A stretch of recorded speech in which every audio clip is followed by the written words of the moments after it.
You guys, what's up? It's Charles, and welcome to the channel. I'm sure most of you are new around here, just like me, and I'll be doing some reaction videos and maybe some random stuff in the future, we'll see. And today we're reacting to most dangerous tourist destinations. Let's get right into it.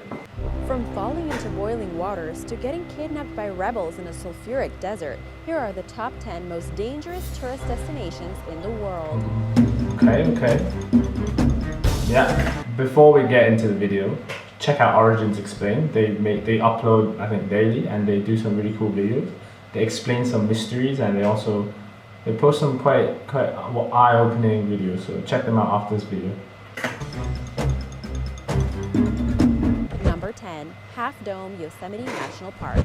Half Dome at Yosemite is popular for tourists from all over the world, especially hikers, with an elevation of 8,842 feet and a hike that takes 10 to 14 hours to complete. The National Park Service website warns that you need a permit to hike up Half Dome and that you should not hike the 14 to 16. Right, that's a bit of a long line to get to the top of the mountain. I mean, surely this is quite dangerous. Just the sheer amount of people there. 15 miles if you are unprepared.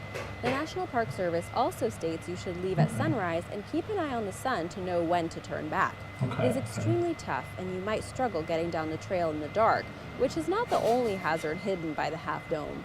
The majority of the rock falls happening at Half Dome are caused by let's go back, let's rewind that. That was kind of cool.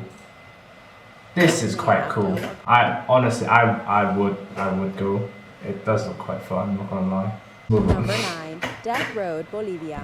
Yungas Road, which is more commonly known as Death Road in Bolivia, is a popular... I was meant to go on this. I had a trip planned to go on the Death Road. It was actually before COVID hit, and me and my friend planned a trip to South America, and we planned there's a bicycle day tour on this road, so could have nearly died, I guess.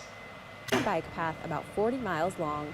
In the mid-1990s, the Inter-American Development Bank, which is a development finance organization for Latin America, named Death Road the world's most dangerous road. Some of the conditions of Death Road include rock falls, no guardrails, limited visibility, and high cliffs. Between 200 to 300... Yo, are those graves? Please don't tell me those are graves. That's kind of creepy, you know? Those are I'm pretty sure those are graves. Tourists get killed on Death Road a year due to these conditions. The high cliffs with lack of guardrails can pose a danger to those who are not looking where they're going or lose their balance while trying to look. Well, surely not looking where you're going applies to every single place that has some sort of altitude. It's not just Death Road. I mean, if you're at a top mountain and you don't look where you're going, you roll down the side mountain, man. You're doing this. Look over the cliff and enjoy the view. Of course, the limited visibility leads to multiple crashes, even with the new paved 2-lane road, which was a switch from the unpaved 1-lane road that used to be the trail. Number 8. Cliffs of Moher, Ireland. Every year, the Cliffs of Moher in Ireland are visited by about 1 million people. The highest cliffs reach 702 feet, with the lowest at 390 feet, all dropping directly into the Atlantic Ocean. The cliffs are also prone to high winds and other bad weather, which can change quickly, easily knocking someone off balance or causing rock falls. This is one reason there are warning signs all around the cliffs. Hey, I mean, they've got signs at least. I mean, just now in Bolivia, they're like crosses, and at least Ireland has some signs to, I guess. I mean, danger in big letters is quite convincing. I hope people don't go too close to the edge. Of landslides that have happened, causing unstable edges and other dangers. In fact, the Cliffs of Moher Twitter page also has warned visitors to stay on the official path and not get too close to the edges due to landslides, or if someone wants to conveniently get rid of you and push you off the edge. Other warning signs state that visitors are not supposed to go beyond the point of the sign or off the main trail, as doing so would put you in danger. There have been so many deaths at the Cliffs of Moher that there is a memorial marker which states, in memory of those who have lost their lives at the cliffs. So many is not the most common. And now for number 7. But first, be sure to subscribe if you're new here. Yeah, subscribe that. Do that to my channel. The past few years, Mount Everest has been in the news confirming the deaths of climbers due to avalanches. Is that a tourist Mount Everest remains a destination, top tourist destination spot and has a problem with an overcrowd of climbers.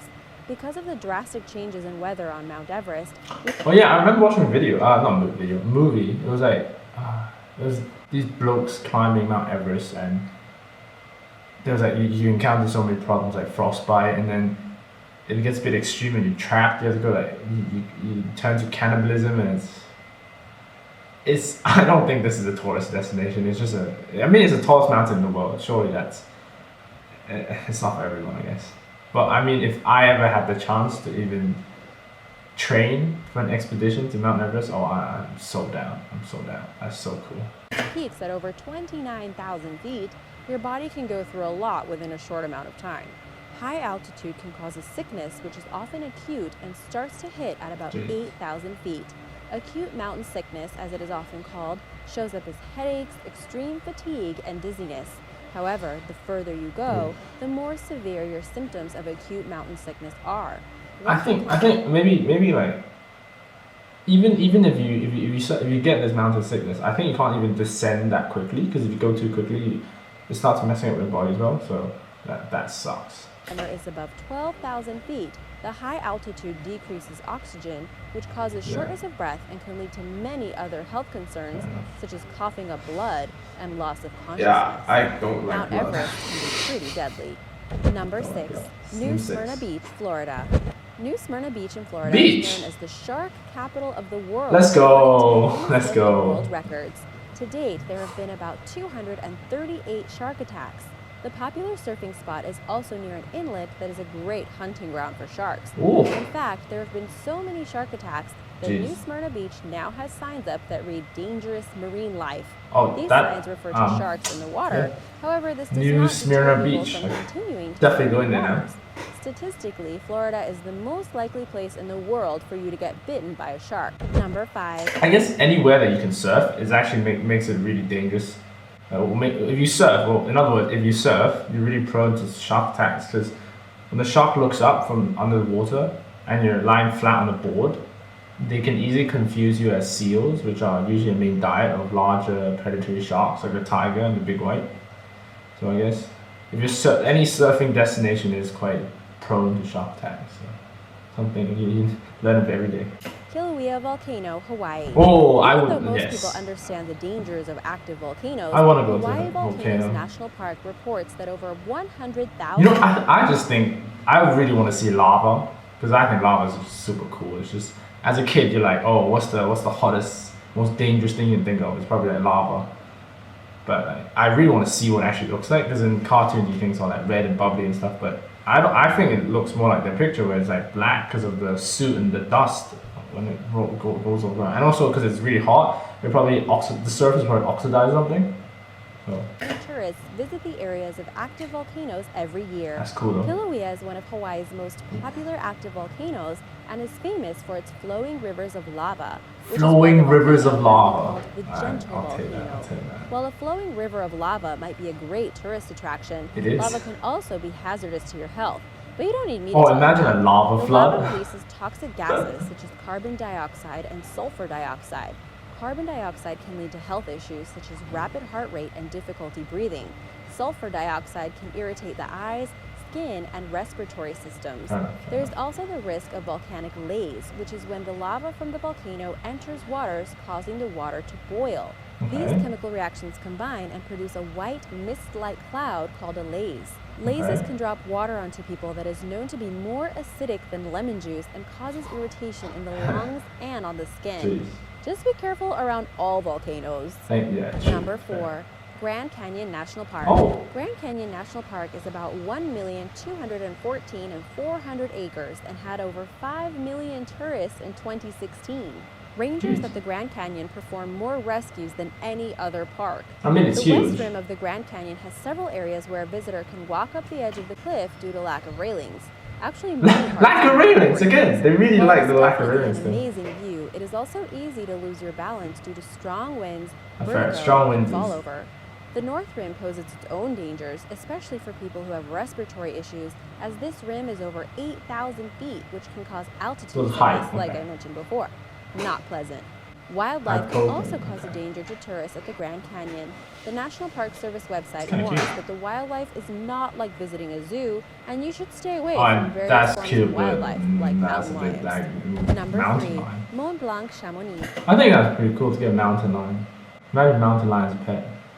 It's really inhumane. But I think it'd be pretty cool. Mont Blanc is known as one of the tallest mountains in Europe, in reaching a height France. over 15,000 feet. Oh, Mont Blanc is also said to be a fairly easy mountain to climb, even Oh. with all the risks involved. One of the risks is the overcrowding of climbers, especially during the busy I think season. that's a common thing in the first national park and the Grand Canyon. It's a lot of people, and Mont Blanc. I'm pretty sure that Chamonix is a ski resort in Overcrowding can lead France, to so I'm competition guessing it's one of the footing, mountains in which that when you area. already have narrow areas to place your feet. Man, look at that. That's they're talking about Bolivia's unpaved and stuff. I think that's the definition of unpaved. Quickly become dangerous as one group tries to pass another. Avalanche. Oh, well, I'm just saying, like, if you're gonna be climbing and you know it's a sketchy ass path, I don't think the best idea is overtaking. Like, I think that's just a bit irresponsible if you're gonna be overtaking a group on a steep ass mountain with a tiny ass path. It's just a bit irresponsible for them. Or another risk on the mountain. Mont Okay. Blanc is known for rapid weather changes from wind to hot Rapid weather to weather. freezing temperatures. When the weather gets warm, it can affect the snow, causing a snowpack to slide. Then, So it's like if the avalanche. weather gets too cold, climbers have an increased risk for frostbite and Frostbite. hypothermia. Number two, Number two. Boiling Lake, Dominica. Boiling Lake has a specific cautionary Wait. message to tourists from the Dominican government, which states, "Do not go swimming in the lake." Oh shit, Even bro. with a name like Boiling Lake, a sign wouldn't be necessary. Nah, Boiling Lake is nah, basically I- a flooded fumarole, which is an opening in the Earth's crust about 6 miles long, found in areas surrounded by volcanoes. Boiling Lake is a volcano hydrothermal lake which has seen a drop in the water level, along with cooler temperatures, but it is Wait, but surely if it's that hot, wouldn't the water evaporate really quickly? If it's a lake, that means it's a closed system, so it's not like connected to a river or something. So surely, if it's that hot, the water should evaporate super quickly, right? still too hot for swimming, unless you want to risk getting boiled alive. Temperatures can reach about 180 degrees Fahrenheit closer to the center, though the waters are a bit cooler along the edges. Ah, yeah, cooler. So Water swim on the can edges. often Yeah. be seen boiling. That is, if the steam from the water isn't too thick to see the lake. Furthermore, deadly gases such as carbon dioxide are I see. released from the depths of the lake. And then there is the hiking trail leading to the boiling lake, which is often slippery and I think muddy, this is terrain pretty which cool. can be dangerous while hiking. If you don't go swimming, If you've been it's a there, pretty let us sick know, tourist because it sounds destination. like quite the adventure. Number 1, the Danakil Desert, Ethiopia. Oh, you know, I've actually always wanted to visit a desert because I think those are really cool. It's named to be one of the coolest places on Earth That by is National cool. Geographic. However, this is still a place where people want to go. Is that While the algae? Danakil Desert is known for its unique landscapes, it is also home to some of the hottest temperatures and frequent Jeez. earthquakes. The Danakil Desert also Jeez. includes an area with an active volcano. Besides all of these things, the biggest concern is there is also a risk of getting kidnapped. What? In fact, foreign offices will advise you never to visit this desert because of a border conflict with Eritrea, which is why a tourist might get more than they bargained for. Thanks for watching. I guess that does make it kind of actually really dangerous if you just get nabbed on the way. Like you're trying to visit some salt beds and some sulfur fields and you just get nabbed by some random bloke with an AKs and stuff. That is kind of scary. Have you ever been to any of these places? Okay. Well, I'm adding a few to my list. Like Boiling Lake seems pretty fun. Death Road, I'm going back. If you enjoyed it, give a like and subscribe, I guess. And see you next time in a bit.